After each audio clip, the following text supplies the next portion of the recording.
Session में clear कहा था, पिछले लाइव सेशन में आपको प्रेडिक्शन बताई थी हमारी कि सनराइजर्स हैदराबाद इस मुकाबले को जीतेगी और अभी जो कंडीशन नजर आ रही है उसके आधार पर हम देखें तो सनराइजर्स हैदराबाद इस मुकाबले को जीतने के लिए काफी फेवरेट नजर आ रही है। इस वीडियो में हम लोग डिस्कस करेंगे चेन्नई सुपर किंग्स की जो बैटिंग स्कोर कार्ड है उस पर नजर डालेंगे कि कौन कौन से बल्लेबाजों ने कितने रन बनाए, किसकी वजह से 165 रन सीएसके बना पाई है। तो हमारे साथ बने रहिए, इस लाइव सेशन में पूरी चर्चा करेंगे, ग्राफिक्स के माध्यम से हम आपको दिखाते रहेंगे कि कौन कौन से बल्लेबाजों ने कितने रन बनाए हैं। देखिए आपकी स्क्रीन पर ये सनराइजर्स हैदराबाद के कप्तान का बॉलिंग स्पेल आपको दिखा रहे हैं हम। 4 ओवर उन्होंने गेंदबाजी की है, 29 रन उन्होंने खर्च किए हैं और 7.20 की इकॉनमी से उन्होंने गेंदबाजी की, 1 विकेट उनको मिला है।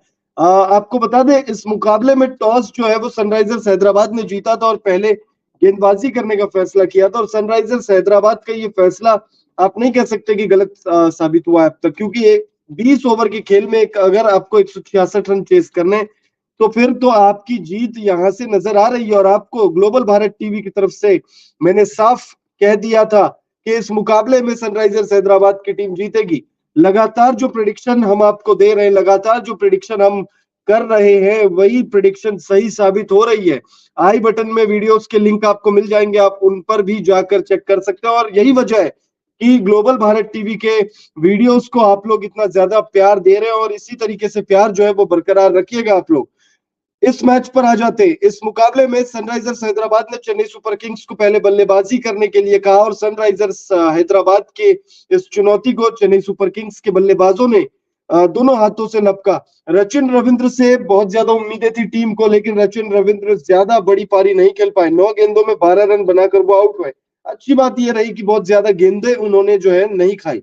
कई बार ऐसा होता है कि बल्लेबाज रन नहीं बनाता लेकिन वो गेंद भी ज्यादा खा लेता है। रचिन रविंद्र की इस पारी में एक ही अच्छी चीज ये रही कि उन्होंने बहुत ज्यादा गेंद वेस्ट नहीं किया, हालांकि 9 गेंदों में 12 रन, 2 चौके उनके बल्ले से हमें देखने को मिला। बैटिंग में फिनिशर की जो भूमिका रही वो रविंद्र जडेजा ने पूरी की और रविंद्र जडेजा का ग्राफिक्स आप देख रहे होंगे, 31 रन उन्होंने बनाए 23 गेंदों का सामना करते हुए, 134 की स्ट्राइक रेट है। बहुत ज्यादा तेज गति से उन्होंने रन नहीं बनाए, लेकिन जो फिनिश, जिस तरीके की फिनिश चाहिए थी, आप कह सकते हो कि अगर फिनिश उनको 20 की चाहिए थी तो रविंद्र जडेजा ने 18 की प्रोवाइड करवा दी। हो सकता था कि रविंद्र जडेजा थोड़ा और तेज गति से खेलते तो ये 180 के आसपास का स्कोर जा सकता था। खैर, हो तो ये भी सकता था कि रविंद्र जडेजा तेज गति से खेलने के लिए जाते, आउट हो जाते और ये स्कोर 140 के अंदर हो जाता। इफ एंड बट का पूरा खेल होता है क्रिकेट। ये होता तो वो होता, वो होता तो ये होता, वो वाली बातें होती है। रविंद्र जडेजा ने लेकिन फिनिश अच्छा किया है, 31 रन उन्होंने बनाए। यहाँ भुवनेश्वर कुमार का स्पेल आप देखिए, आपको कहा था कि भुवनेश्वर कुमार, आप लोग उस वीडियो को जाके देख सकते हैं कि मैंने साफ कह दिया था कि भुवनेश्वर कुमार आज अच्छी गेंदबाजी करेंगे। हालांकि मैंने ये भी कहा था कि वो 3 विकेट लेंगे, लेकिन 3 विकेट उन्होंने नहीं लिया। लेकिन ये मैंने साफ कह दिया था कि भुवनेश्वर कुमार अच्छी गेंदबाजी करेंगे और भुवनेश्वर कुमार ने गजब की गेंदबाजी की है। भुवनेश्वर कुमार ने सबसे सबसे इकोनॉमिकल गेंदबाज अगर कोई रहा है इस टीम के लिए तो वो भुवनेश्वर कुमार रहे हैं। पैट कमिंस और भुवनेश्वर कुमार दोनों ने ही लगभग 7 की इकॉनमी से गेंदबाजी की है, लेकिन पैट कमिंस ने जो 1 रन ज्यादा खर्च किया है, वही भुवनेश्वर कुमार ने 1 रन कम खर्च किया है। दोनों के स्पेल की अगर हम बात करें तो दोनों ने 4-4 ओवर का स्पेल किया है। भुवी ने 28 रन दिए हैं और 29 रन दिए हैं पैट कमिंस ने, और दोनों ही गेंदबाजों ने एक एक विकेट हासिल किया है। मयंक मार्कंडे की बात करें तो 2 ओवर इन्होंने गेंदबाजी की और इस 2 ओवर के अपने स्पेल में मयंक मार्कंडे ने 21 रन खर्च किए हैं। 10.50 की इकॉनमी से इन्होंने रन्स जो है वो खर्च किए हैं। यहाँ पर लगातार हम आपको ग्राफिक्स के माध्यम से बता रहे हैं कि सीएसके की बैटिंग कैसी रही, एसआरएच की बॉलिंग कैसी रही, और हम लगातार आपको, देखिए ग्लोबल भारत टीवी में हम लगातार आपको बताते हैं कि कौन सी टीम जीतेगी। देखिए वो प्रेडिक्शन हम करते हैं और वो प्रेडिक्शन टचवुड सही जा रहा है अब तक। आईपीएल 2024 में हम लगातार जो प्रेडिक्शन कर रहे हैं वो नंदलेस सही साबित हो रहा है। पिछले मुकाबले में हमने आपको कह दिया था करके कि पंजाब की टीम जीतेगी और पंजाब की टीम ने क्या मुकाबला जीता है, आखिरी गेंद तक सांसें अटकी हुई थी लेकिन पंजाब किंग्स ने वो मुकाबला जीता। उससे पिछले मुकाबले में भी हम देखिए लगातार हम आपको जो प्रेडिक्शन दे रहे हैं वो प्रेडिक्शन सही साबित हो रहा है। उसका मतलब ये नहीं है कि हमने अगर कह दिया तो वही होगा, चांसेस है कि वही होगा, और क्योंकि वही होते आ रहा है। और इस मुकाबले में सनराइजर्स हैदराबाद को लेकर हमारी प्रेडिक्शन थी। अभी ऐसा नहीं है कि सनराइजर्स हैदराबाद ने ये मुकाबला जीत लिया है, लेकिन जो हालात नजर आ रहे हैं, जो माहौल अभी बन रहा है राजीव गांधी इंटरनेशनल स्टेडियम हैदराबाद में, इस समय जो माहौल है, 166 रन चेस करने हैं सनराइजर्स हैदराबाद को, और वो भी ऐसे ग्राउंड पर जहां पर चेस जो है वो आसान है। यहाँ पर चेस बहुत ज्यादा आसान है। 165 रन अगर चेन्नई सुपर किंग्स ने बनाए हैं, तो 166 रन बहुत आसानी से सनराइजर्स की टीम बना सकती है। हैदराबाद की टीम इस मुकाबले को जीत सकती है, और इस मुकाबले में जीतने के लिए सनराइजर्स हैदराबाद के पास एक एक्स्ट्रा मोटिवेशन भी है। मोटिवेशन ये है कि सनराइजर्स हैदराबाद बहुत अच्छी अच्छी टीम है इस साल बहुत अच्छी टीम बनी हुई है सनराइजर्स हैदराबाद की। और सनराइजर्स हैदराबाद वो टीम है जिसने 277 रन बना दिए इस सीजन, इसी ग्राउंड पर बना दिए। तो टीम इतना अच्छा प्रदर्शन कर रही है, टीम बहुत ज्यादा तगड़ी लग रही है, लेकिन उसके बावजूद सनराइजर्स हैदराबाद ने अब तक वैसा प्रदर्शन दिया नहीं है। 2 मुकाबले हार गई है सनराइजर्स की टीम। ये चौथा मुकाबला है। 3 मुकाबले खेले सनराइजर्स ने और 2 मुकाबलों में हार मिली है, जबकि उन 2 मुकाबलों में भी जीत मिलनी चाहिए थी सनराइजर्स को। बहरहाल इस मुकाबले में सनराइजर्स हैदराबाद जो है वो जीतना चाहेगी। खैर चाहेगी तो चेन्नई सुपर किंग्स भी, लेकिन मुझे नहीं लगता है कि चेन्नई सुपर किंग्स इस मुकाबले को जीत पाएगी, क्योंकि 166 रन जो है वो जीतने के लिए चाहिए सनराइजर्स हैदराबाद को। चेन्नई सुपर किंग्स की बैटिंग स्कोर कार्ड हम आपको दिखा रहे हैं। अगर हम शुरुआत से शुरू करें तो रचिन रविंद्र ने 12 रन बनाए, 9 गेंदों का सामना किया है।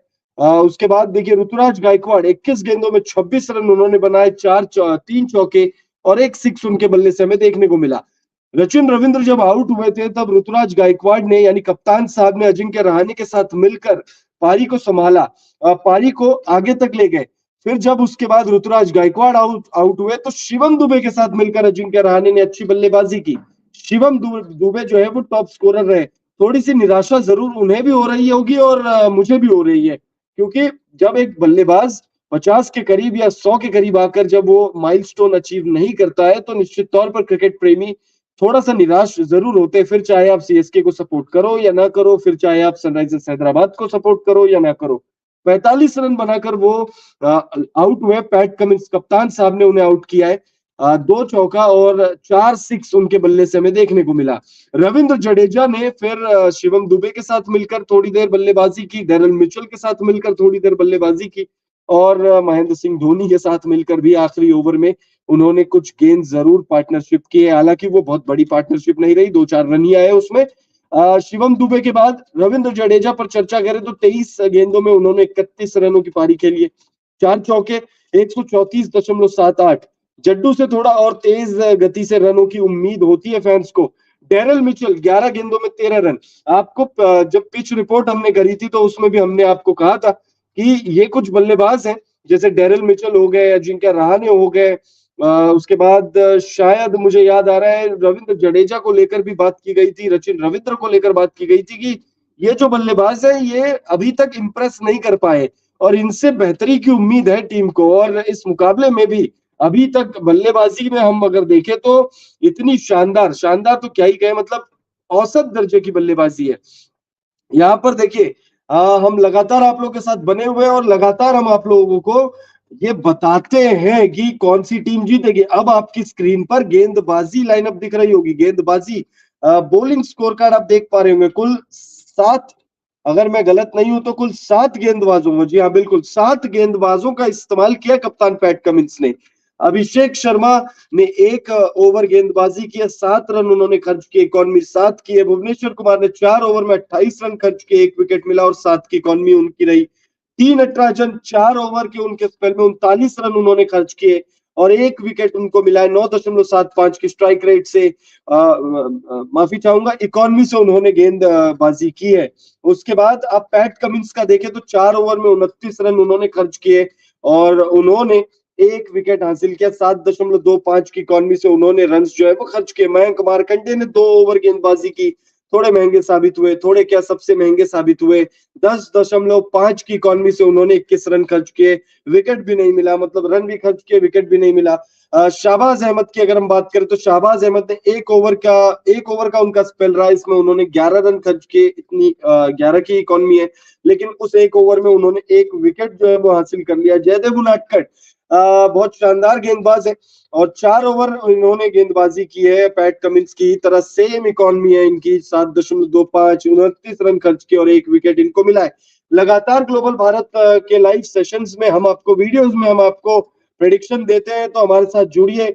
आईपीएल 2024 की तमाम जानकारी, तमाम आपको छोटी बड़ी खबर हम आपको देंगे, पिच रिपोर्ट बताते हैं हम आपको, वेदर रिपोर्ट हम आपको बताते हैं, हम आपको हमारी तरफ से प्रोबेबल 11 भी बताते हैं। तो तमाम जानकारी हम आपको देते हैं और जानकारी तो देखिए आपको शायद और भी कहीं मिल जाए, लेकिन हम प्रेडिक्शन भी देते हैं हम आपको और वो प्रेडिक्शन अब तक सही साबित हो रहे हैं और उम्मीद करेंगे कि पूरा आईपीएल जो है ये सही साबित हो क्योंकि काफी एनालिसिस करने के बाद और काफी कुछ पढ़ने और रिसर्च करने के बाद उस नतीजे पर हम पहुंचते हैं कि हाँ भाई इस मुकाबले में ये हो सकता है, ये आउटकम निकल सकती है। जैसे इस मुकाबले में हमने आपको सनराइजर्स हैदराबाद की जीत की संभावना बताई थी और उम्मीद है कि सनराइजर्स हैदराबाद इस मुकाबले को जीतेगी। हालांकि एक तरफा ये मुकाबला नहीं होगा। अगर सनराइजर्स हैदराबाद इस मुकाबले को नहीं भी जीतती है तो भी